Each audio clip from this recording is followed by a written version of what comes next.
পরিবর্তন চাই। পরিবর্তন আমরা কিসের জন্য চাই? আমাদের মধ্যে দুইটা দল আছে। একটা দলে আমাদেরকে ঘর বাড়ি উচ্ছেদ করে দেয়, আমাদেরকে হারাহাস্তি করে।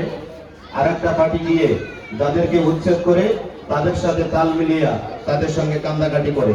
আপনারা সবাই বুঝছেন সেই দলটা হলো এআইইউডিএফ দল। বুঝতে পেরেছেন আপনারা? এদিকে যেই পার্টিরা আমাদেরকে এত নির্যাতন করতেছে সেই পার্টিটাকে আমরা আসামের জমিনের থেকে বিদায় দিতে চাই। যেই পার্টিটা উচ্ছেদ করার পরে যেই পার্টিটা পিছ দিয়ে যায়া কান্নাকাটি করে তাদের সাথে, আমরা এই পার্টিটাকে আসামের জমিনের থেকে আমরা বিদায় দিতে চাই। যদি আমরা বিদায় দিতে চাই তাহলে আমাদের এই পাতাবাড়ি বিধানসভায় এবার কংগ্রেসের হয়ে নরসিং আমাদের সকলেরই পরিচিত 10 বছরের বিধায়ক জাকির হোসেন শিকদার সাহেব। গতিকে আমি আপনাদেরকে আহ্বান রাখতে চাই, আগামী 9 তারিখে আপনারা ভুল করবেন না। আপনারা যতগুলো মানুষ এখানে একত্রিত হয়েছেন, আমরা একটা পতাকার তলে এসেছি। যেই পতাকা নাকি যেই পতাকার তলে এসেছি আমরা সবাই জানি সেটা হলো হাতের চিহ্ন। এই হাতের চিহ্ন আমাদেরকে কি দিতে চাই? আমাদের ঘরে ঘরে শান্তি দিতে চাই।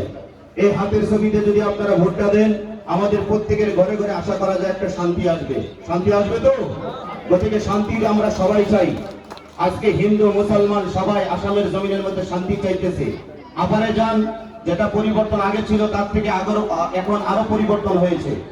আলহামদুলিল্লাহ, আপনাদের দোয়ায় আপনাদের আশীর্বাদে আপনারা থেকে আমরা অনেক সিট ইনশাআল্লাহ দখল করতে পারবো। আর এইবার আমি আপনাদেরকে বলতে চাই, আমরা এই পাকাবেতবাড়ি সমষ্টিতে আমাদের জাকির হোসেন শিকদার সাহেব আমাদের জন্য যতটা করেছে আমরা সচক্ষে দেখেছি। উনি 10 বার এমএলএ ছিলেন। আমরা যদি আরেকবার জিতাইতে পারি, কালকে আপনারা কয়েকবছর মিটিং এ আপনারা নিজের মুখে শুনেছেন, নিজের চোখে আপনারা দেখেছেন। কি বলেছেন? যে জাকির হোসেন শিকদার সাহেব যদি এবার এমএলএ হতে পারে, উনি এমএলএ থাকবেন না। কি হবে?